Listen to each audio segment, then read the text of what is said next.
On the moonlit night, nearly 26 years ago, in the ancient kingdom of Kapilvastu, a decision was made that would change the course of human history. A young prince stood at the threshold between two worlds. Behind him, everything a man could desire. Before him, only the unknown. His name was Siddhartha Gautama, and on the night, he would walk away from it all. But to understand this moment, we must first journey back to where it all begins. Our story began in the year 563 BCE in the kingdom of Kapilvastu, nestled in the shadow of Himalayas, where in a palace of marble and gold, Queen Maya gave birth to a son. The royal astrologers made a prophecy. This child would become either the greatest king the world would ever know or the greatest spiritual teacher. King Suddhodana, the boy's father, made his choice. His son would rule, his son would conquer, his son would be king. And so the king built a fortress, not of stone, but of beauty. Three palaces, one of each season, gardens filled with lotus, flowers, singing birds, halls where only music and laughter were permitted.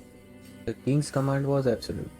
The prince must see nothing of the world's suffering. No sickness, no old age, no death, only perfection. For 29 years, this illusion held. Young Siddhartha grew into everything his father hoped, a master of martial arts, a brilliant student of philosophy and music. At 16, he married Yashodhara, a princess whose beauty was matched only by her wisdom. The place celebrated, the kingdom rejoiced. The prince seemed destined for greatness, but destiny had other plans. One day, curiosity overcame caution. Siddhartha asked his royal chariot, Channa, to make him beyond the palace walls. Just once, just to see. Channa hesitated. The king had forbidden it, but the prince insisted. And so they rode into the city. At first, Siddhartha saw what his father had always shown him: prosperity, joy, celebration. But then, as a turn in the road, everything changed. The first sight, an old man, thin like weathered leather, back bent like a question mark, each step a struggle against time itself. What? What has happened to this man? Siddhartha asked. Channa's voice was soft. Nothing has happened, my prince. This is simply old age. It comes to us all, even to you. The words struck like thunder. Siddhartha stared at his own young hands. This too would wither, this body would betray him. They rode further, and then the second sight. A man laying by roadside, body consumed by fever, crying out of agony. Disease has turned him into a stranger to himself. Will this happen to me as well? Siddhartha demanded. Yes, my prince. We are all subject to illness. No one is exempt. The prince felt his perfect world crackling. But worse was yet to come. The third sight, the funeral procession, a body wrapped in a white cloth, family members wailing, the finality of death made visible. Siddhartha watched the smoke rise from cremation ground. He watched the mourners return home, leaving the body to flames and ash. And He whispered. this too? Yes, my lord.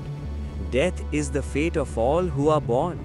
Everything Siddhartha had been taught, his royal training, his martial prowess, his wealth, all of it was meaningless. Time would take it to all. Death would erase it all. The chariot turned to go back, but then Siddhartha saw something else. The fourth sight. A wanderer aesthetic, an old man in simple robes, carrying only a water ball and a staff. But his face was different. Despite having nothing, despite his age, despite the certainty of death, he was at peace. Who is this man? Siddhartha asked. A holy seeker, my prince. One who has renounced the world to find liberation from suffering. In that moment, a seed was planted. If suffering was certain, perhaps liberation was possible. Siddhartha returned to his palace, but he was no longer the same man who has left. The celebration continued around him. The dancer danced, the musician played, but to Siddhartha's eyes, they were like ghosts dancing in graveyard. Everything was temporary, everything was hollow. His wife saw the change. You've been distant since your journey to the city. Yashodhara said one evening. What did you see that troubles you so? How could he tell her? How could he explain that every moment of happiness they shared was shadowed by a certainty of its end? Days become weak, and then one night a servant brought news. My lord, your wife has given birth. You have a son. The palace erupted in celebration. The king declared 7 days of festivities. But when Siddhartha looked at his own newborn son, sleeping peacefully in his mother's arms, he felt not joy, but terror. Rahula, he whispered, the child's name. It means better, a chain. Because now the question was no longer theoretical. His son would grow old, his son would know sickness, his son would die, and there was nothing his wealth, his power, or his love could do to prevent it. Unless the answer ascetic has found was real. That night, unable to sleep, Siddhartha walked through the palace. In the women's quarter, the musicians had finally exhausted themselves. They lay sprawled on cushions, instruments scattered around them. To Siddhartha, they looked like corpses, a vision of impermanence of all things. He found himself outside his own chamber. Inside, Yashodhara slept, their newborn son cradled in her arms. The moonlight made them look like a painting. Everything he loved, everything he would lose. Siddhartha reached for the door. He wanted to hold his son, to say goodbye. But his hand stopped. If he held Rahula, if he looked into those innocent eyes, he would not have the strength to leave.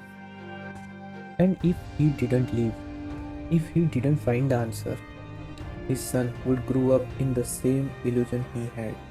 And one day, Rahula would experience the same shattering awakening. The tears come then, silent, devastating. Siddhartha turned away from his sleeping family and walked towards his destiny. In the courtyard, Channa waited with Kantaka, the white horse. The loyal servant saw his prince approaching and knew, without words, that everything had changed. Saddle him. Siddhartha said quietly. We leave tonight. My lord, where are we going? Away from everything I know, toward everything I must discover. They rode in silence through the moonlight street, past the palace where Siddhartha had learned music, past the training ground where he had mastered archery, past the garden where he had married Yashodhara, the city that should have been his kingdom, the people who should have been his subjects, all of it left behind. At the edge of kingdom, where the royal road met the wild forest, Siddhartha stopped. He dismounted and began to remove his identity. First the crown, the jeweled symbol of his birthright. He handed it to Channa. Then the royal robes, the silk and the gold that marked him as prince. They fell to the ground. The jewelry, the armlets, the necklace, the ring, each piece a reminder of who he had been. Finally he drew his sword, not to fight, but to cut. His long hair, the mark of royal status in ancient India, fell in the dark waves to the earth. With each stroke of the blade, Siddhartha Gautama, the prince, died, and the seeker was born. He stood there in a simple cloth, barefoot, possessionless, just a man seeking truth. Return to the palace, Channa. Siddhartha said. Give these things to my father. Tell him I love him more than words can express.